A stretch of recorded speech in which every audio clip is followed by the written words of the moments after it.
Good morning विद्यार्थी मित्रों। आज थी આપણે નવા પ્રકરણની શરૂઆત કરીશું। પ્રકરણ નંબર 4 રાસાયણિક બંધન અને આણ્વીય રચના, જેને કહેવાય chemical bonding and molecular structure. કે તો પ્રકરણની શરૂઆત કરીએ। રાસાયણિક બંધન એટલે એવું કહેવાય કે પરમાણુઓ એકબીજા સાથે જોડાય અને જ્યારે અણુની રચના કરે ત્યારે એમની વચ્ચે એક પ્રકારનો રાસાયણિક બંધ રચાતો હોય છે। જેમ કે ક્લોરીન અણુ, તો એમાં બે ક્લોરીન પરમાણુ વચ્ચે રાસાયણિક બંધ રચાશે ત્યારે એમાંથી Cl2નો અણુ રચાય છે। તો આ પ્રકરણમાં આપણે એ જ શીખીશું કે એવા કયા કયા પ્રકારના રાસાયણિક બંધ છે અને કેવી રીતે રચાતા હોય જેથી કરીને અણુની રચના થતી હોય છે। પછી એ અણુ તત્વનો હોય કે સંયોજનનો હોય, એક જ પ્રકારના તત્વથી બનેલો હોય, જુદા જુદા એક કરતાં વધારે પ્રકારના પરમાણુઓથી બનેલો હોય, તો આવા જુદા જુદા અણુઓની રચના રાસાયણિક બંધ એના કયા સિદ્ધાંતોને આધારે, કેવા પ્રકારના બંધને આધારે થતી હોય એની વાત આપણે આ પ્રકરણમાં કરીશું। તો રાસાયણિક બંધનની રચના સમજવા માટે કેટલાક સિદ્ધાંતો રજૂ થયા, જે સિદ્ધાંતો અહીંયા આપણે વિગતવાર જોઈશું।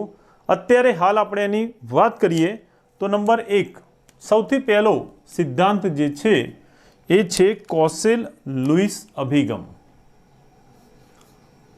વૈજ્ઞાનિક કોસેલ અને લુઈસે આપ્યો હતો એટલા માટે એને કોસેલ-લુઈસ નો સિદ્ધાંત તરીકે ઓળખવામાં આવે અથવા કોસેલ-લુઈસ અભિગમ તરીકે ઓળખવામાં આવે। સૌથી પહેલા સિદ્ધાંતની આપણે વાત કરીશું અત્યારે। આ સિવાય બીજા પણ કેટલાક સિદ્ધાંતો આપણે જેને જોઈશું, જેમાં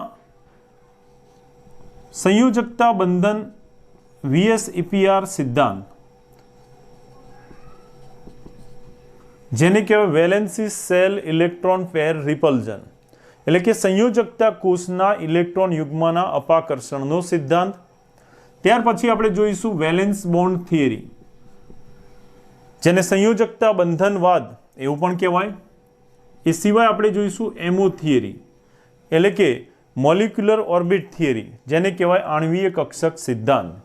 તો રાસાયણિક બંધનની રચના માટે આ જુદા જુદા સિદ્ધાંતો આપણે જોઈશું, દરેક વિશે વિગતવાર સમજીશું। સૌથી પહેલા વાત કરીએ આપણે કોસેલ-લુઈસ અભિગમ આ સિદ્ધાંતથી।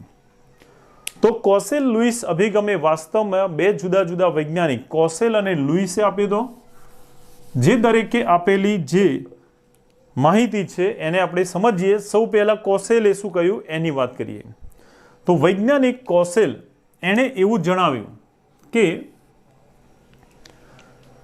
આવર્ત કોષ્ટકમાં આવેલા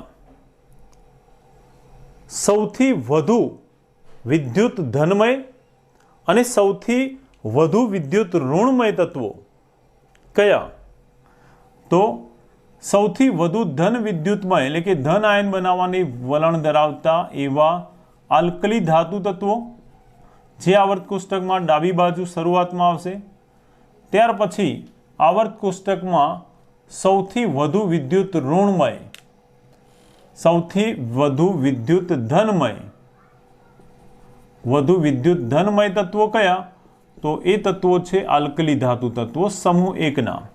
અને એ જ પ્રમાણે સૌથી વધુ વિદ્યુત ઋણમય તત્વોની વાત કરીએ તો એવા તત્વોમાં આવશે સમૂહ 17ના હેલોજન તત્વો। તો કોસેલે એવું કહ્યું કે આવર્ત કોષ્ટકમાં સૌથી વધુ વિદ્યુત ધનમય અને સૌથી વધુ વિદ્યુત ઋણમય એવા આલ્કલી ધાતુ તત્વો અને હેલોજન સમૂહના તત્વો એકબીજા સાથે ઇલેક્ટ્રોનની આપલે કરીને નિષ્ક્રિય વાયુ જેવી સ્થાયી રચના પ્રાપ્ત કરે છે અને એકબીજા સાથે જોડાઈને આયનીય બંધ બનાવે છે, જેને આપણે ઉદાહરણથી સમજીએ। ધ્યાન આપજો। આવર્ત કોષ્ટકમાં આવેલા સમૂહ 1ના તત્વો જે ધન આયન બનાવવાની વધુ સરળતાથી ધન આયન બનાવવાનું વલણ ધરાવે છે, એટલે આવર્ત કોષ્ટકમાં આવેલા સૌથી વધુ विद्युत धनमय तत्वो एटले कया आल्कली धातु तत्वो समूह 1 ना एमां बाह्यतम कोषमां एक ज इलेक्ट्रॉन आवेलो होवाथी ए शुं करशे एक इलेक्ट्रॉन गुमावीने धन आयन बनाववानुं वलण धरावे छे। दाखला तरीके आपणे समूह 1 मां आवेलुं तत्व लईए सोडियम। तो सोडियम एनी बाह्यतम कोषमां परमाणु क्रमांक 11 इलेक्ट्रॉन रचना 281 मात्र एक ज इलेक्ट्रॉन एनी बाह्यतम कोषमां छे जे गुमाववाने माटे एने खूब ओછી ऊर्जानी जरूर पड़े। आम सोडियम ए एक इलेक्ट्रॉन गुमावे छे त्यारे ए निष्क्रिय वायु नियोन जेवी स्थायी रचना प्राप्त करे छे अने एक इलेक्ट्रॉन गुमाववाने कारणे ए धन वीजभारित आयनमा परिणमे छे। तो आ जे तत्वो छे अल्कली धातु तत्वो ए वधु विद्युत धनमय तत्वो छे जे इलेक्ट्रॉन गुमावीने धन आयन बनाववानुं वलण धरावे छे।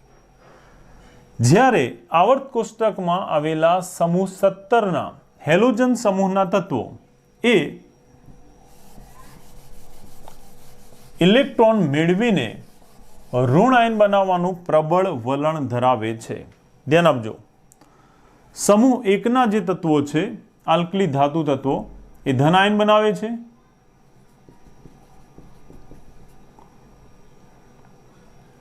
ज्यारे आवर्त कोष्टकमां सौथी वधु विद्युत ऋणमय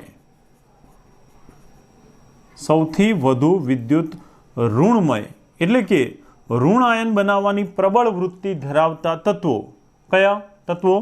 तो सौथी वधु विद्युत ऋणमय तत्वो आवर्त कोष्टकमां छे हेलोजन समूहना तत्वो जे कया समूहमां आवेला छे? समूह 17 मां। दाखला तरीके हेलोजन समूहनो तत्व लईए आपणे क्लोरीन, परमाणु क्रमांक 17, इलेक्ट्रॉन रचना 287। जेम आने एक इलेक्ट्रॉन गुमावा ओછી ऊर्जानी जरूर पड़े एम अहींया अष्टक पूर्ण करवा माटे एक ज इलेक्ट्रॉननी जरूर छे। तो आ इलेक्ट्रॉन मेळवीने ऋण आयन बनाववानी प्रबळ वृत्ति धरावे छे, जेने कारणे आ एक इलेक्ट्रॉन मेळवीने -1 वीजभार धरावतो ऋण आयन बनावशे। एक इलेक्ट्रॉन अहींया उमेराता इलेक्ट्रॉन रचना थई जशे 288 जे निष्क्रिय वायु आर्गोन जेवी रचना कहेवाय। कोना जेवी रचना बनावशे? निष्क्रिय वायु आर्गोन जेवी। ज्यारे आ हतुं निष्क्रिय वायु नियोन जेवी रचना धारण करे छे। आम कोसेलना सिद्धांत मुजब, कोसेलना मत मुजब आल्कली धातु तत्वो प्रबळ विद्युत धनमय जे धन आयन इलेक्ट्रॉन गुमावीने धन आयन बनावे छे, ज्यारे प्रबळ विद्युत ऋणमय तत्वो हेलोजन समूहना तत्वो इलेक्ट्रॉन मेळवीने ऋण आयन बनाववानुं वलण धरावे छे। आ रीते इलेक्ट्रॉन गुमावीने बनावेलो धन आयन के इलेक्ट्रॉन मेळवीने बनावेलो ऋण आयन ए नजीकना निष्क्रिय वायु जेवी स्थायी रचना प्राप्त करवानुं वलण धरावे छे। हवे आ रीते बनेला निष्क्रिय वायु जेवी रचना धरावता धन आयन अने ऋण आयनो ज्यारे एकबीजा साथे संपर्कमां आवे छे त्यारे आ बंने एकबीजा साथे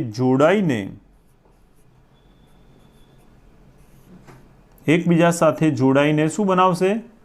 सोडियम क्लोराइड बनावे छे, जेने आपणे आ रीते लखी सकीए Na+Cl- इट गिव्स NaCl, जेने आपणे सोडियम क्लोराइड अथवा मीठू तरीके ओळखीए छीए, जेमां सोडियम ए धन आयन तरीके ज्यारे क्लोराइड ए ऋण आयन तरीके एकबीजाना संपर्कमां आवे त्यारे बंनेनो वीजभार विरुद्ध होवाथी आ बंने एकबीजा साथे एक चोक्कस आकर्षण बळथी जोडाय छे। आवुं जे चोक्कस आकर्षण बळ छे जे बे आयनोने जकड़ी राखे छे एवुं जे आकर्षण बळ छे एने आयनीय बंध कहेवामां आवे छे। आयनो वच्चे रचातो बंध अथवा आयनोने जकड़ी राखतुं रासायणिक बंध एने शुं कहेवाय? आयनीय बंध कहे छे। तो आ प्रमाणे कोसेले परमाणु जे छे ए આયનીય બંધ બનાવવાનું વલણ ધરાવે છે એવું કયું? આ જણાવ્યું હતું કોણે? કોસેલ નામના વૈજ્ઞાનિકે. કોસેલના મત મુજબ આ પ્રમાણે આયનીય બંધ બનતો હોય છે, જે મુજબ કોઈ પણ આયનીય બંધ બનવાની જે ક્ષમતા છે એ આયનના વીજભાર ઉપર રહેલ છે. દાખલા તરીકે આપણે જોઈએ કે જે રીતે અહીંયા સોડિયમ સાથે ક્લોરાઇડ જોડાયો, તો સોડિયમની સંયોજકતા અથવા એની ઓક્સિડેશન અવસ્થા +1 છે, આની -1, તો બંને એક બંધ એકબીજા સાથે જોડાઈને એક રાસાયણિક બંધ અથવા એક આયનીય બંધ બનાવે છે. પરંતુ જો આને બદલે કેલ્શિયમ +2 હોય, કેલ્શિયમ પરમાણુ ક્રમાંક 20 ઇલેક્ટ્રોન રચના 2 8 8 2, જે 2 ઇલેક્ટ્રોન ગુમાવશે, કેલ્શિયમ તટસ્થ પરમાણુ અવસ્થામાં રહેલા 2 ઇલેક્ટ્રોન ગુમાવી દેતા એ +2 વીજભારિત આયનમાં ફેરવાશે અને હવે જો એ ક્લોરાઇડ સાથે જોડાય તો સંયોજન બને ત્યારે એનો વીજભારનું કુલ મૂલ્ય 0 થવું જોઈએ. કેલ્શિયમનો વીજભાર +2 છે તો ઋણ આયનનો વીજભાર પણ -2 થવો જોઈએ. તો ઋણ વીજભાર -2 થવા માટે આ ઋણ આયન ક્લોરાઇડના 2 આયનોની જરૂર પડશે, માટે સૂત્ર થશે CaCl2. આમ કેલ્શિયમનો વીજભાર એની ઓક્સિડેશન અવસ્થા +2 છે, માટે એ જુદા જુદા 2 આયનીય બંધ બનાવવાની ક્ષમતા ધરાવે છે. આમ બંધ બનવાની ક્ષમતા એ એને પ્રાપ્ત કરેલા વીજભાર જેટલી હોય છે. એ જ પ્રમાણે Al+3 હોય તો એ 3 ક્લોરાઇડ સાથે જોડાશે, AlCl3 બનાવશે. હવે આ જ વાત એને લુઈસે જે રજૂ કરી એની વાત કરીએ.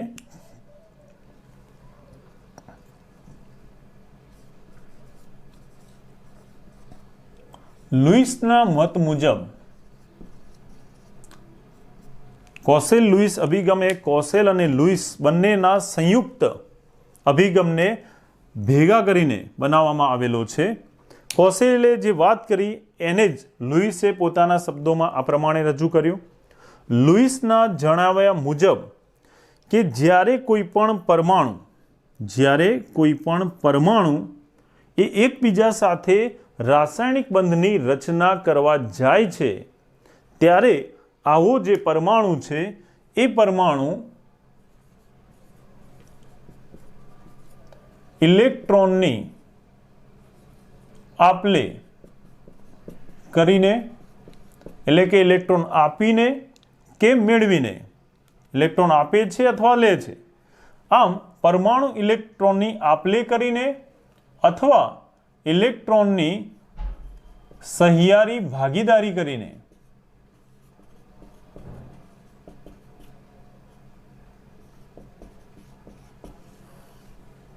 રાસાયણિક બંધ બનાવે છે, ત્યારે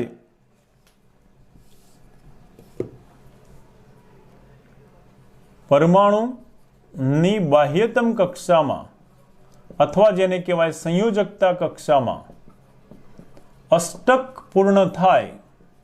અષ્ટક પૂર્ણ થવું એટલે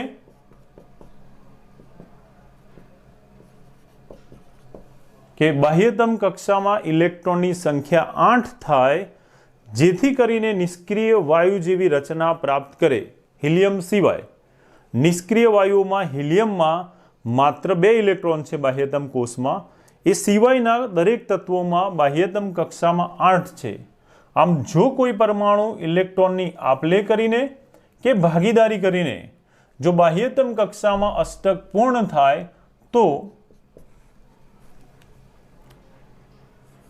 તે રાસાયણિક બંધ રચે છે અને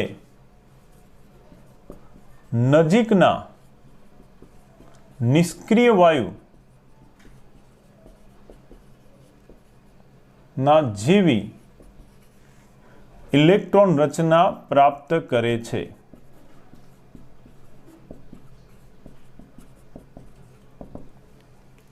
આપણે એને ઉદાહરણથી સમજીએ. દાખલા તરીકે એક નિષ્ક્રિય વાયુ લઈએ, નિયોન, પરમાણુ ક્રમાંક 10. તો નિયોન જે છે પરમાણુ ક્રમાંક 10 ઇલેક્ટ્રોન રચના 2 8. હિલિયમ સિવાય કોઈ પણ નિષ્ક્રિય વાયુ લઈએ તો એની નિષ્ક્રિય વાયુની ઇલેક્ટ્રોન રચનામાં બાહ્યતમ કક્ષામાં છેલ્લી કક્ષામાં 8 ઇલેક્ટ્રોન જોવા મળે છે. જો આપણે આ જે પરમાણુ છે એ પરમાણુની બાહ્યતમ કક્ષાની વાત કરીએ તો આ બાહ્યતમ કક્ષામાં ગોઠવાયેલા 8 ઇલેક્ટ્રોન એ સમઘનના 8 ખૂણા ઉપર ગોઠવાયેલા છે. એ પ્રમાણે એની ગોઠવણ જોવા મળે છે. સમઘન ની રચના કરીએ આ પ્રમાણે તો સમઘનમાં 4 ખૂણા ઉપર બનશે અને 4 ખૂણા નીચે બનશે. આ 1, બીજો, ત્રીજો, ચોથો, પાંચમો, છઠ્ઠો, સાતમો અને આઠમો. 8 ઇલેક્ટ્રોન એ સમઘનમાં 8 ખૂણા ઉપર ગોઠવાય.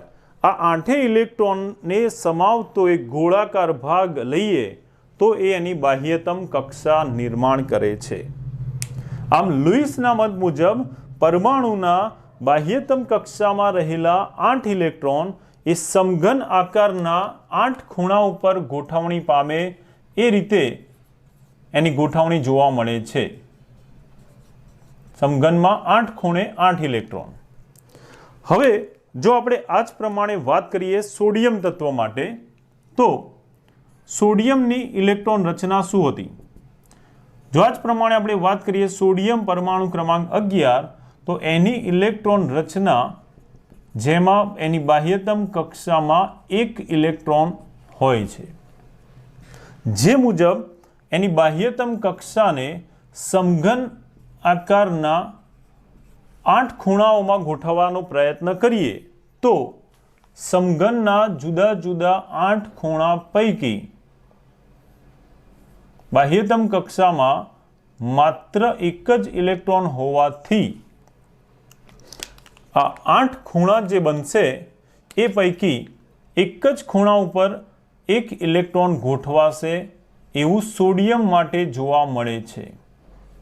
સોડિયમ માટે સમઘનના 8 ખૂણા પૈકી બાહ્યતમ કક્ષામાં એક જ ઇલેક્ટ્રોન છે માટે એ એક જ કોઈ પણ એક ખૂણા ઉપર એનો એક ઇલેક્ટ્રોન ગોઠવણી પામશે. જ્યારે નિષ્ક્રિય વાયુમાં 8 ઇલેક્ટ્રોન હતા તો એ 8 ખૂણા ઉપર 8 ઇલેક્ટ્રોન ગોઠવાયેલા જોવા મળે છે.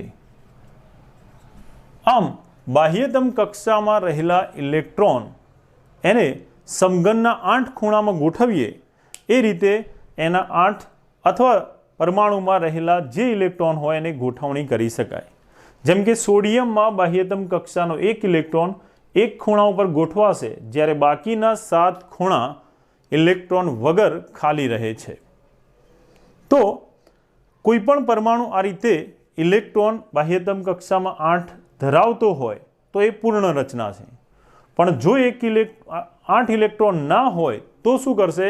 તો એક પોતે ઇલેક્ટ્રોન ગુમાવશે એટલે કે આપશે, અથવા તો ઇલેક્ટ્રોન બીજા પાસેથી મેળવશે, અથવા તો સરખા ઇલેક્ટ્રોનની જરૂર હશે તો ભાગીદારી કરશે.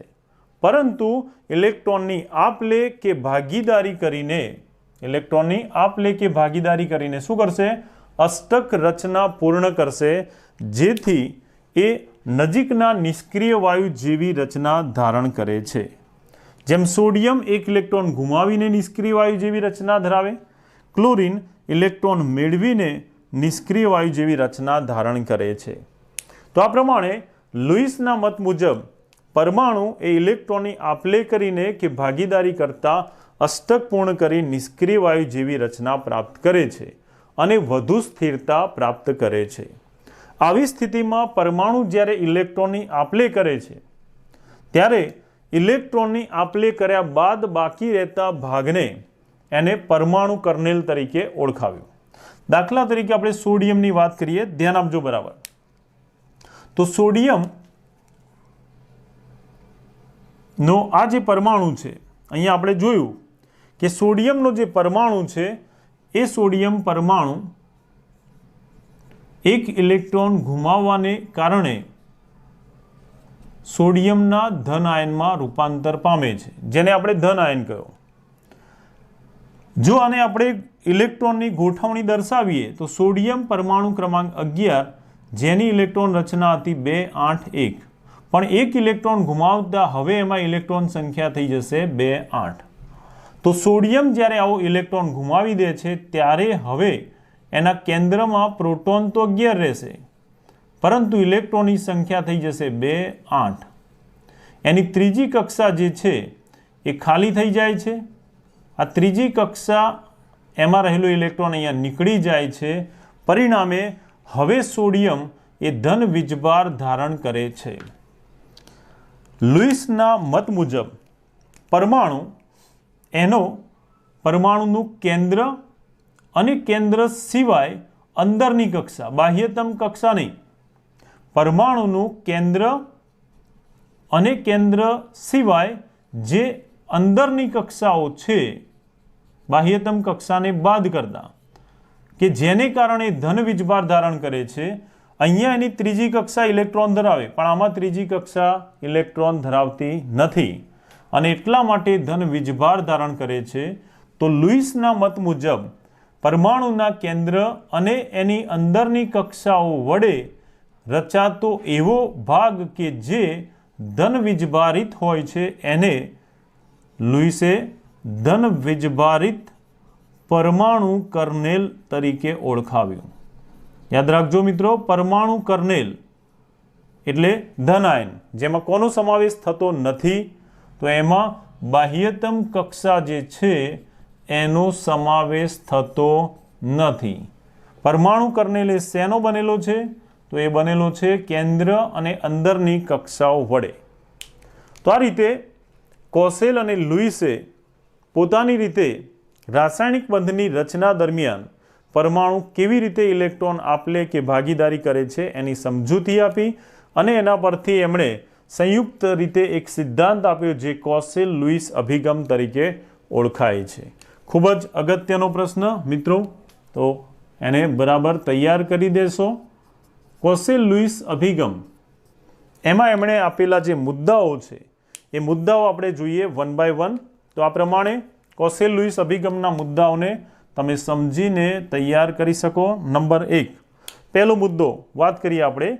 પહેલો મુદ્દો છે કે આવર્ત કોષ્ટકમાં વિદ્યુત ધનમય તત્વો, આવર્ત કોષ્ટકમાં પ્રબળ વિદ્યુત ધનમય તત્વો ઇલેક્ટ્રોન ગુમાવીને ધનાયન બનાવવાનું વલણ ધરાવે છે. પહેલો મુદ્દો, પ્રબળ વિદ્યુત ધનમય કયા? આલ્કલી તત્વો. ત્યારબાદ આવશે સમૂહ 2 ના તત્વો, બરાબર, જે ઓછો વિદ્યુત ધનમય કહેવાય.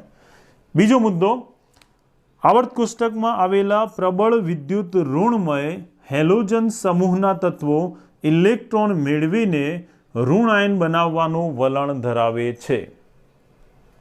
નંબર 3, આ પ્રમાણે પ્રબળ વિદ્યુત ધનમય અને પ્રબળ વિદ્યુત ઋણમય હેલોજન તત્વો જ્યારે ધન આયન અને ઋણ આયન બનાવે છે તો આ રીતે બનેલા જે ધન આયન અને ઋણ આયન છે એ નજીકના નિષ્ક્રિય વાયુ જેવી અષ્ટક રચના પૂર્ણ કરી અને સ્થાયી વલણ ધરાવે છે. પરમાણુ ઇલેક્ટ્રોન ગુમાવી કે મેળવીને જ્યારે ધન આયન અને ઋણ આયન બનાવે છે ત્યારે એનું અષ્ટક પૂર્ણ થાય છે અને નજીકના નિષ્ક્રિય વાયુ જેવી સ્થાયી રચના પ્રાપ્ત કરે છે. ચોથો મુદ્દો, આ પ્રમાણે ધન વીજભારિત અને ઋણ વીજભારિત આયનો એકબીજા સાથે વિરુદ્ધ વીજભાર, આનો વીજભાર ધન, આ ઋણ, વિરુદ્ધ વીજભારને કારણે આકર્ષણ બળ અનુભવે છે અને એકબીજા પ્રત્યે વિરુદ્ધ વીજભારથી આકર્ષાઈને અણુની રચના કરે છે. બે જુદા જુદા વીજભારવાળા આયનો, ધન આયન અને ઋણ આયન, એમની વચ્ચે ઉદ્ભવતું આ જે વિરુદ્ધ વીજભારનું આકર્ષણ બળ છે એને આયનીય બંધ કહેવામાં આવે છે. અને પાંચમો મુદ્દો, આયનીય બંધની સંખ્યા અથવા બંધ ક્ષમતા એ આયને પ્રાપ્ત કરેલા વીજભારને સમાન હોય છે. જો આયનનો વીજભાર +1 હશે તો એ એક બંધ બનાવવાની ક્ષમતા ધરાવે છે, માટે એમાં એક આયનીય બંધ બનશે. જો આયનનો વીજભાર +2 હોય તો એ 2 બંધ બનાવવાની ક્ષમતા ધરાવે છે. એ જ પ્રમાણે ધન આયન અને ઋણ આયનમાં જેટલો વીજભાર વધારે ધન કે વધારે ઋણ હશે એટલા એની બંધ બનાવવાની ક્ષમતા હોય છે। જે આયનો વચ્ચે રચાતા બંધને આયનીય બંધ કહેવામાં આવે છે। તો આ પ્રમાણે કોસેલ અને લુઈસે આપેલા મુદ્દાઓને કોસેલ લુઈસ અભિગમ સોડિયમ ક્લોરાઇડના ઉદાહરણથી સમજાવો એ રીતે પૂછાય તો તમારે તૈયાર કરવાનું રહેશે। ઓકે,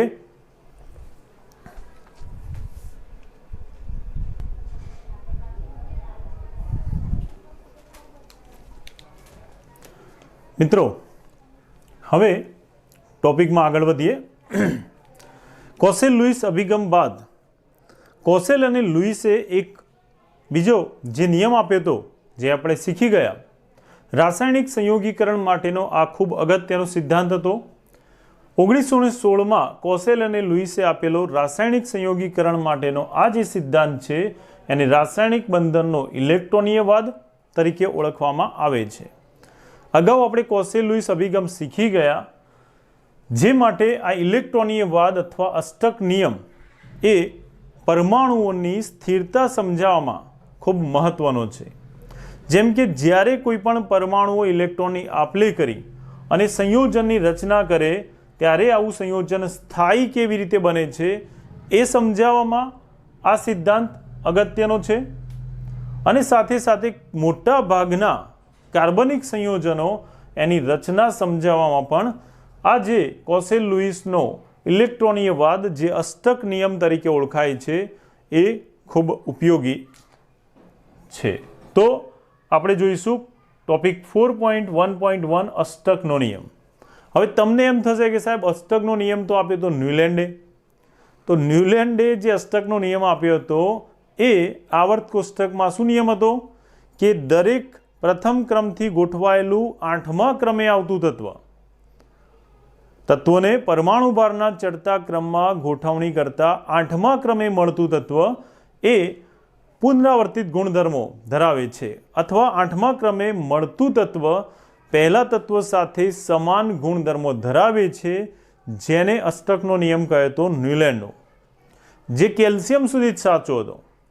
જ્યારે કોસેલ લુઈસ એમણે જે ઇલેક્ટ્રોનીયવાદ અથવા જે અષ્ટક નિયમ તરીકે ઓળખાય એ નિયમ શું હતો, થોડીક વાત આપણે એની પહેલાં કરી કે કોઈ પણ પરમાણુ એ વધુ સ્થિરતા પ્રાપ્ત કરે એ માટે ઇલેક્ટ્રોન આપીને કે ઇલેક્ટ્રોન જરૂરી મેળવીને તેની બાહ્યતમ કક્ષામાં 8 ઇલેક્ટ્રોન પૂર્ણ થાય એવી વૃત્તિ ધરાવે છે।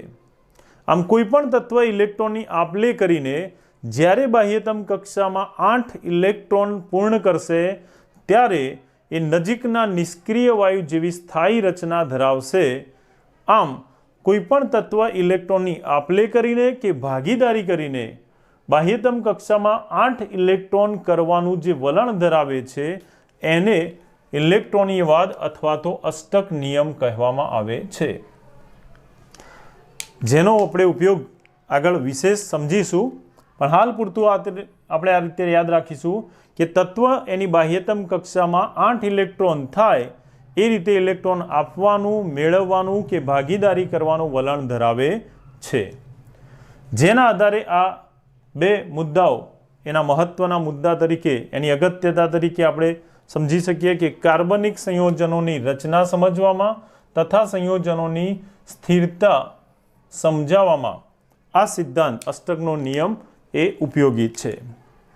હવે અષ્ટકના નિયમ એની સાથે સાથે વાત કરીએ આપણે લુઈસે આપેલા બિંદુ નિરૂપણની। તો લુઈસ નામના વૈજ્ઞાનિકે શું કહ્યું કે કોઈ પણ તત્વ જે છે એ તત્વની બાહ્યતમ કક્ષામાં રહેલા ઇલેક્ટ્રોન એને બિંદુ અથવા ટપકા વડે દર્શાવવામાં આવે છે, જેના આધારે એને કેટલા ઇલેક્ટ્રોન મેળવવાની ગુમાવવાની જરૂર પડશે એ આપણે સહેલાઈથી દર્શાવી શકીએ। તો લુઈસે પરમાણુને માટે આવું જે બંધારણ આપ્યું એને લુઈસ બંધારણ કહેવામાં આવે છે। લુઈસ બંધારણ શું છે બરાબર ધ્યાન આપજો।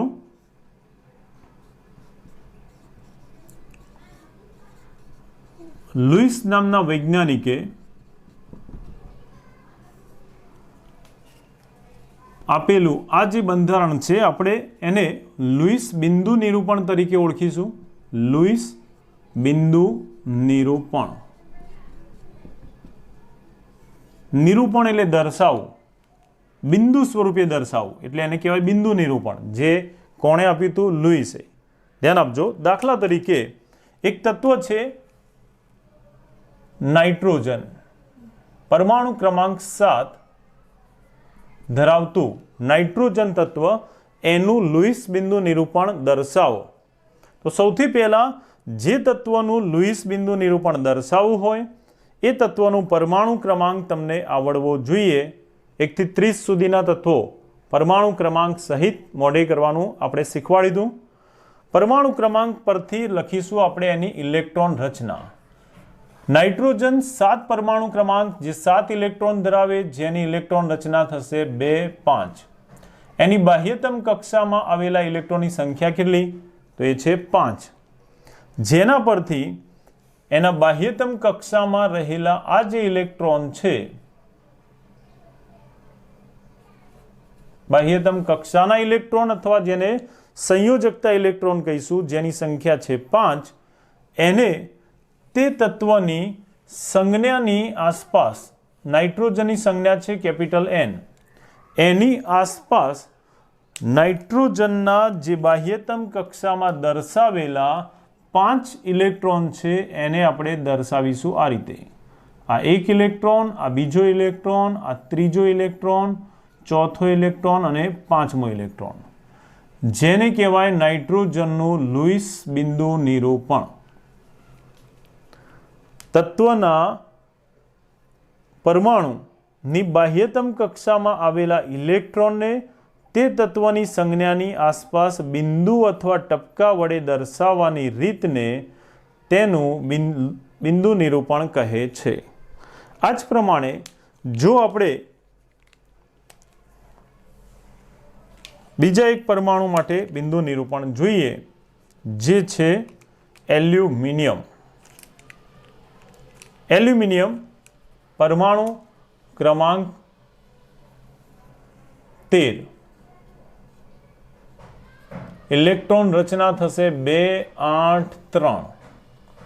એની બાહ્યતમ કક્ષા અથવા સંયોજકતા કક્ષામાં આવેલા ઇલેક્ટ્રોનની સંખ્યા 3 છે, જેને એની આસપાસ ટપકા વડે દર્શાવી દઈએ। આની સંજ્ઞા છે એલ્યુમિનિયમની Al। તો એ સંજ્ઞા લખ્યા પછી એની આસપાસ એની બાહ્યતમ કક્ષામાં રહેલા 3 ઇલેક્ટ્રોનને આપણે 3 ટપકા વડે અથવા બિંદુ વડે દર્શાવી શકીએ, અથવા આવી ચોકડી, નાની ચોકડી વડે દર્શાવી શકીએ, જે એનું બિંદુ નિરૂપણ દર્શાવે છે। તો આ થશે એલ્યુમિનિયમનું બિંદુ નિરૂપણ। આ જે આપણે બિંદુ નિરૂપણ દર્શાવ્યું એ પરમાણુનું દર્શાવ્યું। આ જ પ્રમાણે તમે બિંદુ નિરૂપણ દર્શાવી શકો આયન માટે પણ। દાખલા તરીકે આપણે એક આયન માટે જોઈએ, ઓક્સાઇડ આયન, જેનું આયન છે O-2, જેને ઓક્સાઇડ આયન કહેવાય। એમાં ઓક્સિજનનો પરમાણુ ક્રમાંક જે છે એ છે 8। ઇલેક્ટ્રોન રચના ઓક્સિજનના 8 ઇલેક્ટ્રોનની ઇલેક્ટ્રોન રચના થશે 2 6। પરંતુ આ તટસ્થ પરમાણુની ઇલેક્ટ્રોન રચના થઈ। ઓક્સિજનનો વીજભાર -2 એ દર્શાવે છે કે ઓક્સિજને બહારથી 2 ઇલેક્ટ્રોન મેળવ્યા હોવા જોઈએ, બરાબર? આટલા ઇલેક્ટ્રોન એણે બહારથી મેળવ્યા હોય। કેટલા ઇલેક્ટ્રોન મેળવ્યા હશે? 2। તો હવે એની ઇલેક્ટ્રોન રચના, એમાં પોતાના ઇલેક્ટ્રોન 8 તો ખરા જ, એ સિવાય એણે બહારથી 2 ઇલેક્ટ્રોન મેળવ્યા છે, જેના આધારે એનું બિંદુ નિરૂપણ દર્શાવીએ તો ઓક્સિજન પરમાણુની સંજ્ઞા દર્શાવીશું O। ત્યાર પછી એના પોતાના 6 ઇલેક્ટ્રોન દર્શાવીશું, જે થશે આ પ્રમાણે: ઓક્સિજનનો 1 ઇલેક્ટ્રોન, આ બીજો ઇલેક્ટ્રોન, આ ત્રીજો ઇલેક્ટ્રોન, ચોથો ઇલેક્ટ્રોન અને આ પાંચમો અને આ છઠ્ઠો ઇલેક્ટ્રોન। આ સિવાય ઓક્સિજન પાસે ઓક્સિજનના પોતાના 6 ઇલેક્ટ્રોન તો દર્શાવી દીધા, હવે એ સિવાય એણે 2 ઇલેક્ટ્રોન બહારથી મેળવ્યા હતા, તો આ 2 ઇલેક્ટ્રોનને દર્શાવી દઈએ। આ એનો એક બહારથી મેળવેલો, આ બીજો બહારથી મેળવેલો ઇલેક્ટ્રોન, જેને કારણે ઓક્સિજનમાં 2 વધારાના ઇલેક્ટ્રોનને કારણે એનો વીજભાર -2 ધારણ કરે છે. આ થશે ઓક્સાઇડ આયનનું લુઈસ બિંદુ નિરૂપણ. તો આ રીતે તમે કોઈ પણ પરમાણુ માટે કે આયન માટે લુઈસ બિંદુ નિરૂપણ દર્શાવી શકો છો. ઓકે, ધારો કે હજુ આપણે આગળ વધીએ નિયોન પરમાણુ માટે. તો નિયોન પરમાણુ ક્રમાંક 10, ઇલેક્ટ્રોન રચના 2 8, જેની બાહ્યતમ કોષમાં 8 ઇલેક્ટ્રોન છે, જેને એના પરમાણુની સંજ્ઞાની આસપાસ ગોળ બિંદુ એટલે કે ટપકા વડે, જેમ અહીંયા બતાવેલું છે એ રીતે, અથવા તો નાની ચોકડી વડે એની આસપાસ દર્શાવી શકાય. કેટલા? બાહ્યતમ કોષમાં 8 ઇલેક્ટ્રોન છે, તો એને આપણે આ રીતે 2 4 6 અને 8 આ રીતે દર્શાવી શકાય, જે નિયોનનું લુઈસ બિંદુ નિરૂપણ કહેવાય. તો આ પ્રમાણે કોઈ પણ પરમાણુ કે આયન એના બાહ્યતમ કક્ષાના ઇલેક્ટ્રોનને તે પરમાણુની સંજ્ઞાની આસપાસ દર્શાવવાની રીત એ લુઈસ બિંદુ નિરૂપણ કહેવાશે. ઓકે, આવા બીજા બહુપરમાણુય આયનો એ પણ આપણે જોઈશું એના ઉદાહરણ, પણ અત્યારે આ શરૂઆત છે સાદા લુઈસ બિંદુ નિરૂપણની. તો અષ્ટકનો નિયમ અને લુઈસ બિંદુ નિરૂપણ આ પ્રમાણે તૈયાર કરી દેજો.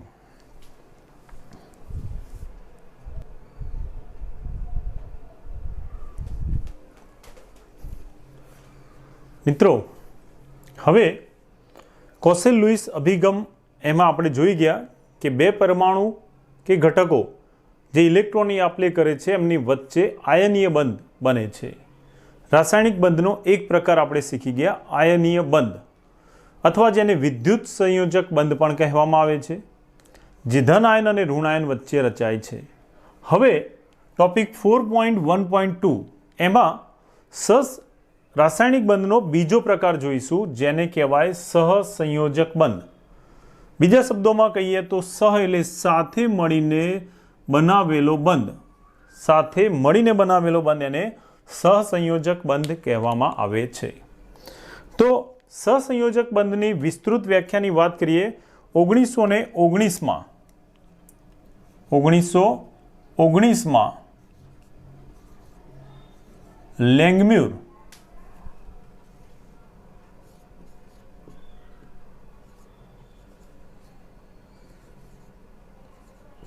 લેંગમ્યુરે લુઈસ સિદ્ધાંતમાં સુધારો કરી લુઈસની સિદ્ધાંત જે હતો એમાં અપાયેલી વ્યાખ્યામાં સુધારો કરી ને એક નવી વ્યાખ્યા આપી સહસંયોજક બંધ માટેની વિસ્તૃત વ્યાખ્યા, જે આ પ્રમાણે હતી કે કોઈ પણ 2 એક જ પ્રકારના કે 2 જુદા જુદા પ્રકારના, કોઈ પણ 2 સમાન કે જુદા જુદા તત્વો જ્યારે એકબીજા સાથે બાહ્યતમ કક્ષા અથવા સંયોજકતા કોષના ઇલેક્ટ્રોનની ભાગીદારી કરે છે, સહિયારી ભાગીદારી એટલે અડધા ઇલેક્ટ્રોન એક પરમાણુ તરફથી, અડધા ઇલેક્ટ્રોન બીજા પરમાણુ તરફથી, ત્યારે એમની વચ્ચે રચાતા બંધને સહસંયોજક બંધ કહે છે. જેને આપણે ઉદાહરણથી સમજીએ. દાખલા તરીકે એક અણુ લઈએ આપણે ક્લોરીન. સહસંયોજક બંધમાં શું રચાય? તો 2 પરમાણુ જે સમાન અથવા જુદા જુદા હોય એવા 2 પરમાણુઓ કે જે સમાન હોઈ શકે, એક જ તત્વના, કે જુદા જુદા હોઈ શકે, એમની વચ્ચે સંયોજકતા કોષ અથવા બાહ્યતમ કક્ષાના ઇલેક્ટ્રોનની સહિયારી ભાગીદારી થાય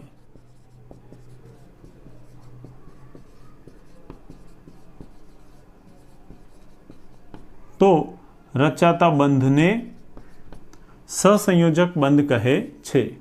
આ થશે સહસંયોજક બંધની વિસ્તૃત વ્યાખ્યા, જેને આપણે ઉદાહરણથી સમજીએ. દાખલા તરીકે ક્લોરીનનો અણુ છે Cl2, જે દ્વિપરમાણુય અણુ છે. ક્લોરીનના આ અણુમાં ક્લોરીનના 2 પરમાણુ એકબીજા સાથે જોડાતા હોય છે. ક્લોરીનનો એક પરમાણુ એની સાથે ક્લોરીનનો બીજો પરમાણુ એકબીજા સાથે રાસાયણિક બંધ બનાવે છે. કેવી રીતે? તો ક્લોરીન પરમાણુ ક્રમાંક 17, એટલે એમાં 17 ઇલેક્ટ્રોનની ગોઠવણી હોય, જે થાય 2, 8, 7. એ રીતે બીજા પરમાણુમાં પણ 2, 8, 7.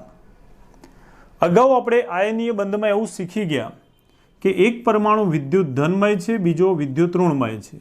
વિદ્યુત ધનમય પરમાણુ ઇલેક્ટ્રોન ગુમાવવાનું વલણ ધરાવે છે, જ્યારે વિદ્યુત ઋણમય તત્વ ઇલેક્ટ્રોન મેળવવાનું વલણ ધરાવે છે. આમ સોડિયમ ઇલેક્ટ્રોન ગુમાવે છે અને ધન આયન બનાવે છે, જ્યારે ક્લોરીન ઇલેક્ટ્રોન મેળવીને ઋણ આયન બનાવે. અને આ વિરુદ્ધ વીજભારવાળા આયનો વચ્ચે રચાતું આકર્ષણ બળ એટલે આયનીય બંધ. તો અહીંયા ઇલેક્ટ્રોનની આપ-લે થાય છે. એક ઇલેક્ટ્રોન આપે છે તો બીજો ઇલેક્ટ્રોન લે છે, જેને કારણે અહીંયા ધન આયન અને ઋણ આયન બનતા હતા. કારણ કે આને 7 ઇલેક્ટ્રોન હતા, એકની જરૂર હતી. આને એક આપવો હતો કારણ કે એને સ્ટક પૂર્ણ કરવો હતો.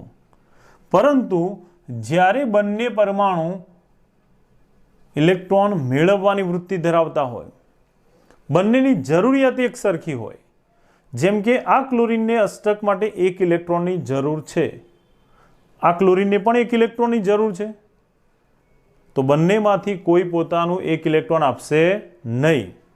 તો જ્યારે બંને સમાન વૃત્તિ ધરાવતા હોય ત્યારે આ ઝઘડો કરવાને બદલે શું કરશે? ભાગીદારી કરશે. કેવી રીતે? તો દરેક પરમાણુ પાસે 7 ઇલેક્ટ્રોન છે. જે 7 ઇલેક્ટ્રોનની ગોઠવણી આ પ્રમાણે દર્શાવી શકાય. ક્લોરીન એનો એક પરમાણુ, એના 7 ઇલેક્ટ્રોન, આ 2, 3, 4, 5, 6 અને 7. 7 ઇલેક્ટ્રોનમાંથી 7મો ઇલેક્ટ્રોન બીજા ક્લોરીન પરમાણુના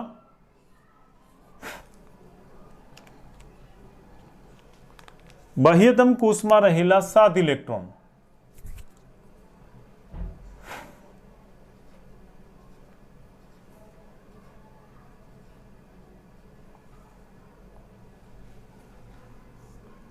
એક ક્લોરીનનો પરમાણુ એનો 7મો ઇલેક્ટ્રોન બીજા ક્લોરીન પરમાણુના 7મા ઇલેક્ટ્રોન સાથે જો ભાગીદારી કરે તો આ ભાગીદારી થવાને કારણે શું થશે? આ એક ક્લોરીનનો પરમાણુ જે હતો એ બીજા ક્લોરીન પરમાણુ સાથે ભાગીદારી કરવાથી એમની વચ્ચે આ એક ઇલેક્ટ્રોન યુગ્મ એવું બનશે કે જે બંનેમાં જોવા મળશે, જેમાં આ ભાગીદારીનું ઇલેક્ટ્રોન યુગ્મ એ આ પરમાણુનું પણ કહેવાય અને એ ભાગીદારીનું હોવાથી આનું પણ થશે.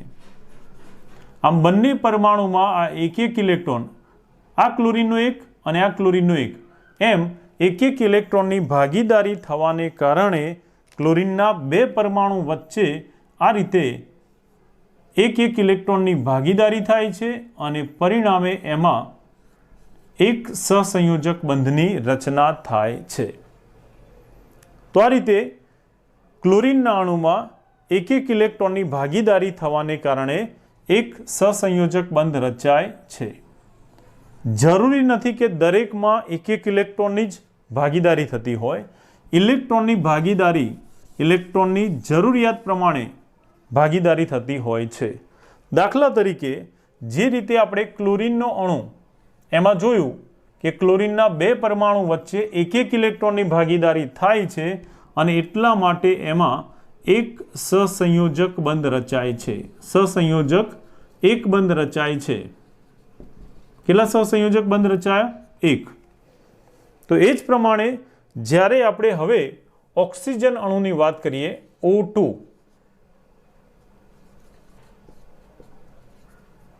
તો એની અંદર કેટલા ઇલેક્ટ્રોન ભાગીદારી કરશે? બરાબર ધ્યાન આપજો. ઓક્સિજન અણુ એમાં બંને પરમાણુ ઓક્સિજનના છે જે બંધ રચવા માટે ભાગ લેતા હોય. પરમાણુ ક્રમાંક 8 ઇલેક્ટ્રોન રચના 2 6 બંને પરમાણુ પાસે 6 ઇલેક્ટ્રોન હોવાથી બાહ્યતમ કક્ષામાં 6 ઇલેક્ટ્રોન હોવાથી એને અષ્ટક પૂર્ણ કરવા 2 ઇલેક્ટ્રોનની જરૂર છે. પરિણામે આ કોઈ પણ પરમાણુ 2 ઇલેક્ટ્રોન આપશે કે મેળવશે નહીં. શું કરશે? ભાગીદારી. કેવી રીતે?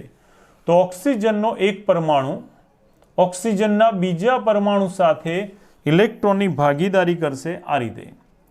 એક ઓક્સિજન એની પાસે રહેલા કુલ 6 ઇલેક્ટ્રોન બાહ્યતમ કોષના આ 6 ઇલેક્ટ્રોનમાંથી એને અષ્ટક પૂર્ણ કરવા માટે 8ની જરૂર છે. અષ્ટક પૂર્ણ કરવા માટે 6 ઇલેક્ટ્રોન છે. કેટલાની જરૂર છે? 2 ઇલેક્ટ્રોનની. તો એ 2 ઇલેક્ટ્રોનની ભાગીદારી કરશે.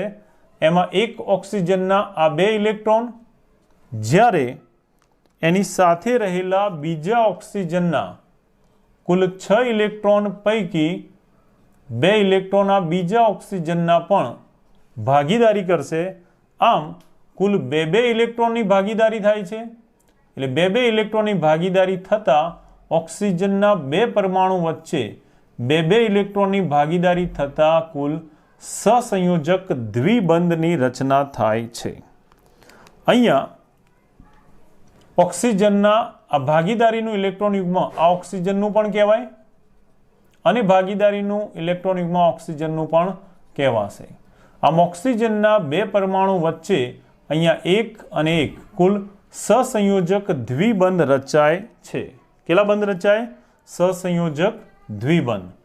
તો ઓક્સિજનના અણુમાં આ રીતે પરમાણુના ઇલેક્ટ્રોનની ભાગીદારી થતાં સહસંયોજક દ્વિબંધ રચાય છે. દ્વિ એટલે 2 સહસંયોજક બંધ રચાતા હોવાથી આ દ્વિબંધની રચના કરે છે અને અણુ બનાવે છે. આમ ક્લોરીન અણુમાં ક્લોરીન પરમાણુ વચ્ચે એક ઇલેક્ટ્રોનની ભાગીદારી થાય એટલે એક સહસંયોજક બંધ બને છે. જ્યારે ઓક્સિજન અણુમાં 2 ઇલેક્ટ્રોનની ભાગીદારી થતી હોવાથી સહસંયોજક દ્વિબંધની રચના થાય છે. આ જ પ્રમાણે વાત કરીએ આપણે ત્રીજા અણુ N2માં. N2 નાઇટ્રોજનનો અણુ વાતાવરણમાં સૌથી વધુ પ્રમાણ ધરાવતો વાયુ ઘટક, જેમાં નાઇટ્રોજનના 2 પરમાણુ એકબીજા સાથે બંધ રચે.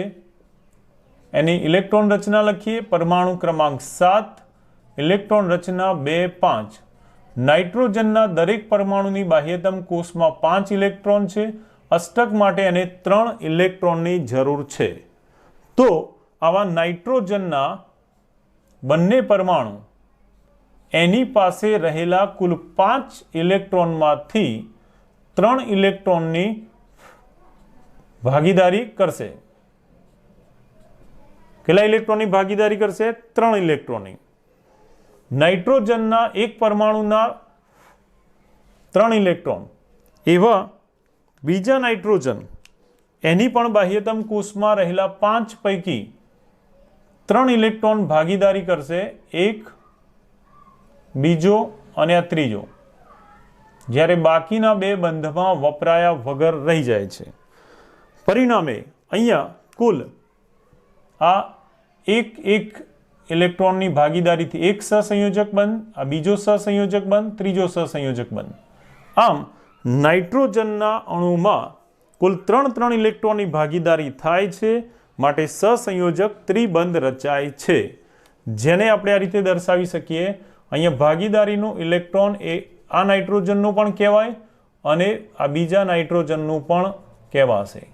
માટે તમે જોઈ શકો કે દરેક પરમાણુ ભાગીદારી કર્યા પછી 2 4 6 8 અષ્ટક પૂર્ણ કરે છે. એ રીતે આ 2 4 6 8 એ રીતે આનું પણ અષ્ટક પૂર્ણ થશે 2 4 6 8. પરંતુ એમાં કુલ 2 પ્રકારના ઇલેક્ટ્રોન યુગ્મ જોવા મળે છે. જેમ કે આપણે વાત કરીએ નાઇટ્રોજન, એમાં નાઇટ્રોજનના 2 પરમાણુ વચ્ચે સહસંયોજક ત્રિબંધની રચના થાય છે. આમ નાઇટ્રોજન અણુમાં સહસંયોજક ત્રિબંધ જોવા મળે છે. ત્રિબંધ એટલે 3 બંધ રચાય છે. તમે જોઈ શકો કે અહીંયા જે ઇલેક્ટ્રોન બંધ બનાવવામાં વપરાય છે, ભાગીદારી કરે છે, એવા ઇલેક્ટ્રોન યુગ્મને બંધકારક ઇલેક્ટ્રોન યુગ્મ કહે છે. Bonding electron pair. જેમ કે આ બંધકારક ઇલેક્ટ્રોન યુગ્મ થશે, જ્યારે આ અબંધકારક ઇલેક્ટ્રોન યુગ્મ એટલે જોડ, એમાં બે આવે, આ એક બંધકારક ઇલેક્ટ્રોન યુગ્મ, જ્યારે આ અબંધકારક ઇલેક્ટ્રોન યુગ્મની એક જોડ, બીજી જોડ, ત્રીજી જોડ, એવા એક ક્લોરીન પાસે 3 અબંધકારક ઇલેક્ટ્રોન યુગ્મ, એવા 2 ક્લોરીનના 3 ને 3 6 અબંધકારક ઇલેક્ટ્રોન યુગ્મ થશે. જ્યારે ઓક્સિજનમાં આ એક બંધકારક ઇલેક્ટ્રોન યુગ્મ, આ બીજું બંધકારક ઇલેક્ટ્રોન યુગ્મ, જ્યારે અબંધકારક ઇલેક્ટ્રોન યુગ્મ કે જે બંધમાં વપરાયા ન હોય એવા અબંધકારક ઇલેક્ટ્રોન યુગ્મમાં 1, આ 2, 3 અને 4 અબંધકારક ઇલેક્ટ્રોન યુગ્મ મળે છે, જેને આપણે 4 લોન પેર એટલે અબંધકારક ઇલેક્ટ્રોન યુગ્મ, જે બંધ બનાવવામાં વપરાયું ના હોય એને અબંધકારક ઇલેક્ટ્રોન યુગ્મ કહે છે. જ્યારે જે બંધ બનાવવામાં વપરાય છે, જે ઇલેક્ટ્રોન બંધ બનાવવામાં ભાગ લે છે એવા ઇલેક્ટ્રોનને બંધકારક ઇલેક્ટ્રોન યુગ્મ કહે છે, જેમાં 1 અને 2 એમ કુલ 2 ઇલેક્ટ્રોન યુગ્મ બંધકારક ઇલેક્ટ્રોન યુગ્મ છે, જેને આપણે બોન્ડિંગ ઇલેક્ટ્રોન પેર ઉપરથી, ટૂંકમાં બોન્ડિંગ પેર ઉપરથી બંધકારક ઇલેક્ટ્રોન યુગ્મને દર્શાવીશું અહીંયા. તો આ રીતે ઓક્સિજનમાં 4 અબંધકારક ઇલેક્ટ્રોન યુગ્મ અને 2 બંધકારક ઇલેક્ટ્રોન યુગ્મ છે. ક્લોરીનની વાત કરી, ક્લોરીન પાસે આ રીતે કુલ 1 બંધકારક ઇલેક્ટ્રોન યુગ્મ, જ્યારે કુલ 6 અબંધકારક ઇલેક્ટ્રોન યુગ્મ જોવા મળશે. 1 ઇલેક્ટ્રોન યુગ્મ બંધકારક, જ્યારે 6 ઇલેક્ટ્રોન યુગ્મ અબંધકારક જોવા મળે છે. આ જ પ્રમાણે નાઇટ્રોજનની વાત કરીએ, નાઇટ્રોજનના એક પરમાણુ 1, 2 અને 3 ઇલેક્ટ્રોન યુગ્મ એમાં બંધકારક, જ્યારે આ એક અબંધકારક અને આ બીજું અબંધકારક એમ કુલ 2 ઇલેક્ટ્રોન યુગ્મ એમાં અબંધકારક જોવા મળે છે. ઓકે, તો વાત કરીએ આપણે આ સહસંયોજક બંધ અને એના અષ્ટક પૂર્ણ થાય એ રીતે એમાં ઇલેક્ટ્રોનની ભાગીદારીની. હવે સહસંયોજક બંધમાં જુદા જુદા પ્રકાર જોવા મળે છે, જે દરેકને આપણે ઉદાહરણથી સમજીશું. તો સહસંયોજક બંધના પ્રકાર.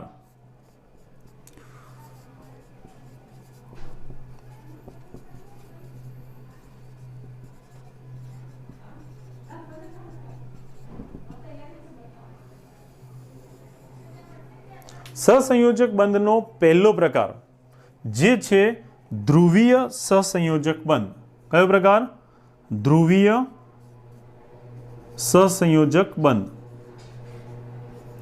તો ધ્રુવીય સહસંયોજક કોને કહેવાય? ધ્રુવીય સહસંયોજક બંધ કોને કહેવાય એ આપણે ઉદાહરણથી સમજીએ. ધ્યાન આપજો મિત્રો. સામાન્ય રીતે ધ્રુવીય એટલે જેમાં એક પરમાણુ ધન વીજભારિત અને બીજો ઋણ વીજભારિત હોય.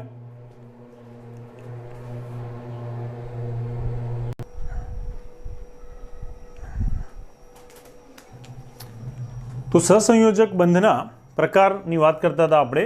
સહસંયોજક બંધના મુખ્ય 3 પ્રકાર. એમાં પહેલો બંધ જે છે ધ્રુવીય સહસંયોજક બંધ. સામાન્ય રીતે ધ્રુવીય સહસંયોજક બંધ ક્યારે રચાય? તો જ્યારે બંધ બનાવતા 2 પરમાણુ, સહસંયોજક બંધની રચના કરતા 2 જે પરમાણુ છે એ 2 જુદા જુદા તત્વના હોય. 2 જુદા જુદા તત્વના પરમાણુ અથવા તો એવા 2 પરમાણુ કે જે બંધ રચતા હોય ત્યારે બંનેની વિદ્યુત ઋણતા જુદી જુદી હોય. 2 જુદા જુદા તત્વના કે જુદી જુદી વિદ્યુત ઋણતા ધરાવતા પરમાણુ વડે રચાતો બંધ એ સ્વભાવે ધ્રુવીય બને છે. એટલા માટે એને ધ્રુવીય સહસંયોજક બંધ કહે છે. દાખલા તરીકે ઉદાહરણ લઈએ આપણે HCl. હાઇડ્રોક્લોરિક એસિડનો અણુ જે HCl કહેવાય, એમાં બંને પરમાણુ અધાતુના છે. હાઇડ્રોજન પરમાણુ ક્રમાંક 1 क्लोरीन परमाणु क्रमांक 17। इलेक्ट्रॉन रचना लखीए तो हाइड्रोजन की इलेक्ट्रॉन रचना है 1, एनो 1 इलेक्ट्रॉन पहली कक्षा में भराशे, ज्यारे क्लोरीन में 17 इलेक्ट्रॉन की गोठवणी थशे 2, 8, 7। हवे बंने परमाणु ने 1-1 इलेक्ट्रॉन की जरूर है। जो हाइड्रोजन परमाणु 1 इलेक्ट्रॉन मेळवे तो एनी बाह्यतम कक्षा में 2 इलेक्ट्रॉन थशे, जे हीलियम जेवी निष्क्रिय वायुनी रचना प्राप्त करे छे, स्थायी रचना।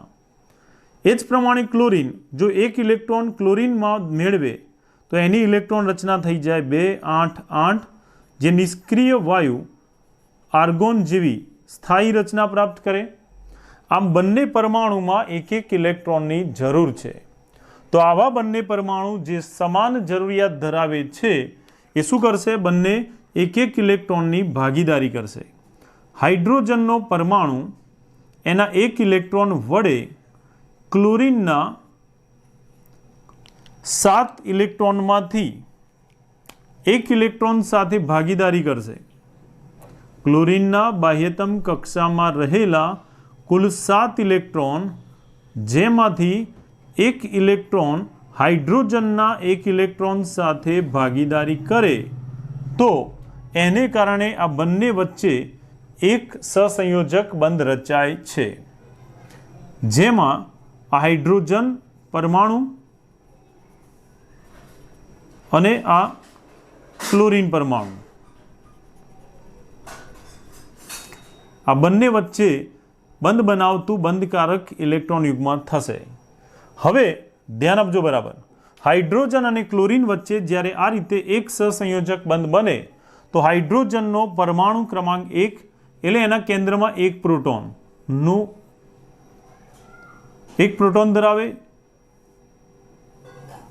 ज्यारे क्लोरीन परमाणु क्रमांक 17 एटले केंद्र में 17 प्रोटोन नु आकर्षण 17 प्रोटोन धरावे छे, जे पहली कक्षा में 2, बीजी कक्षा में 8 अने त्रीजी कक्षा में पण हवे ए 8 इलेक्ट्रॉन धरावे छे भागीदारी थया पछी। तो आ रीते हाइड्रोजन अने क्लोरीन वच्चे जे 1-1 इलेक्ट्रॉन की भागीदारी थशे ए भागीदारी थशे अहींया। आ हाइड्रोजननो अने आ क्लोरीननो परमाणु एमनी वच्चे 1-1 इलेक्ट्रॉन की भागीदारी थशे अहींया। मित्रों हवे बंनेनी विद्युत ऋणतानी वात करीए तो आ हाइड्रोजन परमाणु अने क्लोरीन परमाणु एमां हाइड्रोजननी सापेक्षे क्लोरीनना केंद्रमा 17 प्रोटोन छे। क्लोरीनना केंद्रनुं इलेक्ट्रॉन उपर आकर्षण बळ एटले के विद्युत ऋणता वधारे छे। हाइड्रोजन करता क्लोरीननी विद्युत ऋणता एटले के केंद्र वडे संयोजकता इलेक्ट्रॉनने आकर्षवानी क्षमता वधारे होवाथी आ जे बंधनु इलेक्ट्रॉन युग्म छे ए मध्यमाना रहता क्लोरीन तरफ वधु आकर्षाय छे। क्लोरीन तरफ इलेक्ट्रॉन वधु आकर्षावाने कारणे क्लोरीन जे छे ए हाइड्रोजनना इलेक्ट्रॉनने पण नजीक आववाने कारणे क्लोरीन ए अंशतः ऋण वीजभारित बने छे, ज्यारे हाइड्रोजननो इलेक्ट्रॉन दूर जवाने कारणे ए अंशतः धन वीजभारित बने छे। आम ज्यारे बे परमाणु वच्चे सहसंयोजक द्विबंध रचाय त्यारे आ द्विबंध बे जुदा जुदा विद्युत ऋणतावाळा परमाणु तरफ होय तो जे वधु विद्युत ऋणतावाळो परमाणु ऋण वीजभारित अने ओછી विद्युत ऋणतावाळो परमाणु धन वीजभारित बने छे। आवो धन ध्रुव अने ऋण ध्रुव धरावतो जे बंध छे एने ध्रुवीय सहसंयोजक बंध कहे छे। केवो बंध कहेवाय? ध्रुवीय सहसंयोजक बंध कहेवामां आवे छे, जेमां वधु विद्युत ऋण परमाणु ऋण वीजभार धारण करशे इलेक्ट्रॉन नजीक आववाने कारणे, ओछो विद्युत ऋण परमाणु इलेक्ट्रॉन दूर जवाने कारणे धन वीजभार धारण करे छे। तो आ वात थई ध्रुवीय सहसंयोजक बंध, जेमां धन ध्रुव ऋण ध्रुव उद्भवे एवा सहसंयोजक बंध जेने शुं कहेवाय? ध्रुवीय सहसंयोजक बंध। जे बे जुदा जुदा तत्वना परमाणु के बे जुदी जुदी विद्युत ऋणतावाळा परमाणु वच्चे भागीदारी दरमियान रचाय छे। हवे बीजा प्रकारनी वात करीए। नंबर 2 सहसंयोजक बंधनो बीजो प्रकार जे छे अध्रुवीय सहसंयोजक बंध। अध्रुवीय सहसंयोजक बंध, जे सहसंयोजक बंध में कोई ऋण ध्रुव के धन ध्रुव ना होय तो एने केवो कहीशुं? अध्रुवीय, अथवा जेने आपणे कहीशुं बिन ध्रुवीय। अध्रुवीय अथवा तो आपणे एने कहीशुं बिन ध्रुवीय सहसंयोजक बंध। ओके, आवो अध्रुवीय अथवा बिन ध्रुवीय सहसंयोजक बंध क्यारे रचाय? तो आवो बंध रचाय छे बे समान विद्युत ऋणता धरावता परमाणु, बे समान विद्युत ऋणता धरावता परमाणु, अथवा एवं कही सकीए कि बे समान परमाणु वच्चे के जेमनी विद्युत ऋणता पण समान हशे एवा बे समान अथवा एक सरखा परमाणु वच्चे जो सहसंयोजक बंध रचाय तो एवा बंधमां कोई धन ध्रुव ऋण ध्रुव उद्भवतो नथी, एटला माटे एने अध्रुवीय अथवा बिन ध्रुवीय सहसंयोजक बंध कहीशुं। जेम के अहींया आपणे बधा जे अणु जोई गया ए बधा आ प्रकारना अध्रुवीय सहसंयोजक बंध थशे। ओके, जेम के आपणे एक बीजुं उदाहरण लईए आ सिवायनुं, तो આપણે ઉદાહરણ લઈએ છીએ હાઇડ્રોજન। હાઇડ્રોજનનો અણુ જે દ્વિપરમાણવીય અણુ છે H2 અણુ તરીકે આપણે એને દર્શાવીએ છીએ, જે બે જુદા જુદા હાઇડ્રોજન પરમાણુ વડે H2 નો અણુ બને છે। હવે હાઇડ્રોજનના પરમાણુ ક્રમાંકની વાત કરીએ તો હાઇડ્રોજન એનો પરમાણુ ક્રમાંક છે 1। પરમાણુ ક્રમાંક 1 એટલે એમાં 1 ઇલેક્ટ્રોનની રચના જોવા મળે। आ बंने जो एक एक इलेक्ट्रॉन मेळवे तो हीलियम जेवा बनी सके, पण बंनेने एक एक इलेक्ट्रॉन की जरूर है एटले कोई परमाणु इलेक्ट्रॉन आपशे नहीं, मेळवशे नहीं। शुं करशे? भागीदारी। तो हाइड्रोजननो एक परमाणु जेना केंद्रमा एक प्रोटॉन है ए पोताना एक इलेक्ट्रॉन नी हाइड्रोजननो आ एक इलेक्ट्रॉन ए बीजा हाइड्रोजन परमाणु जे केंद्र में एक प्रोटॉन धरावे छे आवा बीजा हाइड्रोजन साथे एक इलेक्ट्रॉन नी भागीदारी करशे। आ एक हाइड्रोजन जेने आपणे ए कही दीए, ए हाइड्रोजन एनो एक इलेक्ट्रॉन, एज प्रमाणे आने आपणे कही दीए बी हाइड्रोजन, आ एनो बीजो इलेक्ट्रॉन। आम कुल बंने हाइड्रोजनना एक एक इलेक्ट्रॉननी सहियारी भागीदारी थाय छे त्यारे अहींया भागीदारीनुं आ जे इलेक्ट्रॉन युग्म छे एना उपर बंनेनुं केंद्र समान आकर्षण बळ धरावशे, कारण के बंने केंद्रमां एक एक प्रोटॉन छे एटले बंनेनी विद्युत ऋणता समान छे, माटे इलेक्ट्रॉन युग्म मध्यमां रहेशे। इलेक्ट्रॉन युग्म मध्यमां रहेशे तो कोई ऊपर धन, कोई परमाणु धन के ऋण वीजभार धारण करशे नहीं। एवं क्यारे बने? जो इलेक्ट्रॉन नजीक जाए तो ये ऋण बने, दूर जाए धन बने। पण ज्यारे इलेक्ट्रॉन समान विद्युत ऋणताने कारणे, समान आकर्षणने कारणे मध्यमां रहेशे तो कोई पण परमाणु धन के ऋण वीजभार धरावतो नथी, अने एटला माटे आवो धन ध्रुव के ऋण ध्रुव वगरनो जे बंध बने छे सहसंयोजक बंध एने बिन ध्रुवीय सहसंयोजक अथवा अध्रुवीय सहसंयोजक बंध कहेवामां आवे छे। ओके, क्लोरीन में पण आ रीते एक सहसंयोजक बंध बने जेमां 17 प्रोटॉननुं समान आकर्षण बळ लागशे, समान विद्युत ऋणतावाळा परमाणु वच्चे सहसंयोजक एक बंध रचाशे। ज्यारे ऑक्सिजन में कुल बे इलेक्ट्रॉननी भागीदारी थशे, सहसंयोजक द्विबंध रचाशे, परंतु बंने केंद्र में 8 प्रोटॉन समान विद्युत ऋणता होवाथी आ पण केवो बंध बनशे? अध्रुवीय सहसंयोजक बंध। ए रीते नाइट्रोजन में पण अध्रुवीय सहसंयोजक बंध बने छे। हवे आपणे वात करीए त्रीजा अने छेल्ला प्रकारनी। सहसंयोजक बंधनो त्रीजो जे प्रकार छे ए सहसंयोजक बंधनो त्रीजो प्रकार आपणे जोईए जे छे सहसंयोजक बंधनो त्रीजो प्रकार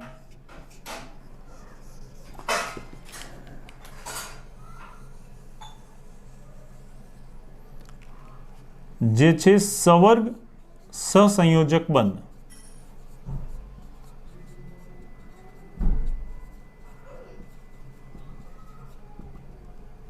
ત્રીજો પ્રકાર છે સવર્ગ સહસંયોજક બંધ. તો બરાબર ધ્યાનથી સમજજો, સવર્ગ સહસંયોજક બંધ કોને કહેવાય? જ્યારે બે પરમાણુ વચ્ચે ઇલેક્ટ્રોનની સહિયારી ભાગીદારી થતી હોય તો ધ્રુવીય કે અધ્રુવીય સહસંયોજક બંધ બને છે. પરંતુ જ્યારે બે પરમાણુ વચ્ચે બંધ રચાય ત્યારે આ બે પરમાણુ વચ્ચે રચાતા બંધમાં બંધ બનવા માટે જરૂરી ઓછામાં ઓછા બે ઇલેક્ટ્રોન, બંને પરમાણુ પાસેથી નહીં પરંતુ કોઈ એક જ પરમાણુ જો બંધ માટે જરૂરી બંને ઇલેક્ટ્રોન આપે તો એવા બંધને સવર્ગ સહસંયોજક બંધ કહે છે. આવો સવર્ગ સહસંયોજક બંધ બને એમાં એક જ પરમાણુ બંધ માટે જરૂરી બંને ઇલેક્ટ્રોન પ્રદાન કરે છે, માટે ત્યાંથી તીરની નિશાની શરૂ કરવામાં આવે છે, જે બીજા ઇલેક્ટ્રોન જે ઇલેક્ટ્રોન યુગ્મ સ્વીકારે છે એના તરફ દર્શાવવામાં આવે છે. આમ સહસંયોજક બંધને તીરની નિશાની વડે દર્શાવવામાં આવે છે. તીર કઈ તરફ? ઇલેક્ટ્રોન યુગ્મ પ્રદાન કરનાર પરમાણુ, ઇલેક્ટ્રોન યુગ્મ પ્રદાન કરનાર પરમાણુથી ઇલેક્ટ્રોન યુગ્મ પોતાની ખાલી કક્ષકમાં સ્વીકારનાર પરમાણુ તરફ તીરની નિશાની દર્શાવવામાં આવે છે. ઓકે, એને પણ આપણે એક ઉદાહરણથી સમજીએ. દાખલા તરીકે એમોનિયાનો અણુ અને BF3 નો અણુ, અથવા એમોનિયાનો અણુ અને H+, આ બંને વચ્ચે જ્યારે બંધ રચાય તો કેવી રીતે રચાતો હોય?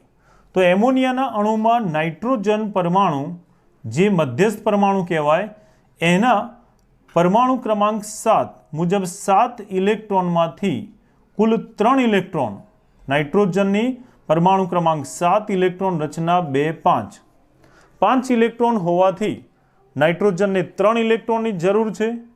નાઇટ્રોજન એનું અષ્ટક પૂર્ણ કરવા માટે 3 હાઇડ્રોજન સાથે એક ઇલેક્ટ્રોનની ભાગીદારી કરે. આ નાઇટ્રોજનના એક એ હાઇડ્રોજનના એક ઇલેક્ટ્રોન સાથે ભાગીદારી કરે, એટલે આ રીતે કુલ 1 2 અને 3 NH સહસંયોજક બંધ રચાય છે. નાઇટ્રોજનની બાહ્યતમ કક્ષામાં કેટલા ઇલેક્ટ્રોન હતા? 5, જેમાંથી એ 3 ઇલેક્ટ્રોન બંધ બનાવવામાં વાપરે છે. એ પછી પણ એની પાસે એક વધારાનું બંધમાં ના વપરાયેલું અબંધકારક ઇલેક્ટ્રોન યુગ્મ હોય છે. તો નાઇટ્રોજન એમોનિયામાં નાઇટ્રોજન પાસે આવું વધારાનું અબંધકારક ઇલેક્ટ્રોન યુગ્મ આવેલું હોય છે.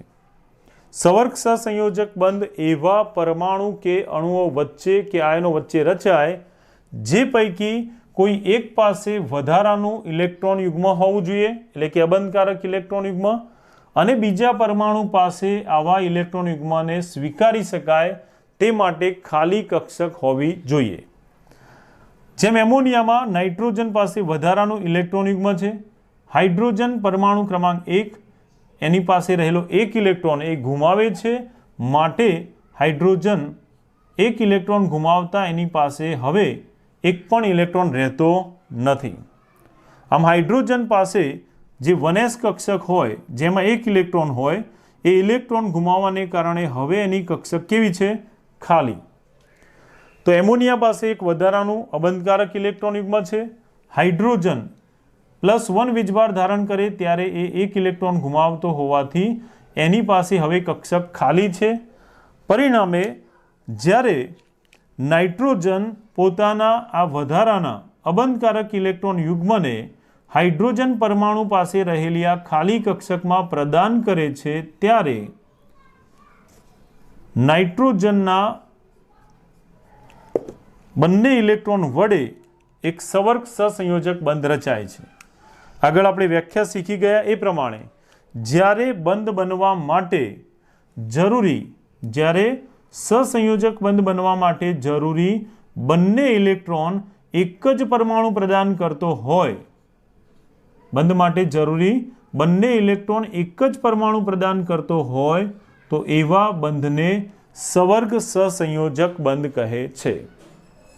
એમોનિયામાં નાઇટ્રોજનના આ 1, 2 અને 3 સહસંયોજક બંધ થશે ભાગીદારીના.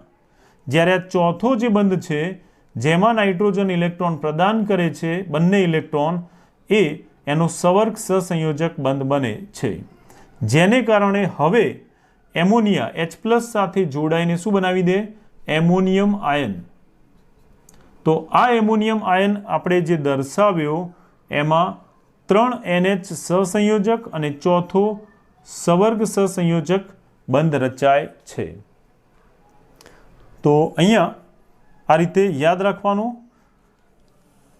જે પરમાણુ ઇલેક્ટ્રોન યુગ્મ પ્રદાન કરે છે, બંધ માટે જરૂરી બંને ઇલેક્ટ્રોન પ્રદાન કરે છે, એને લુઈસની વ્યાખ્યા મુજબ એસિડ કહે છે, બેઝ કહે છે.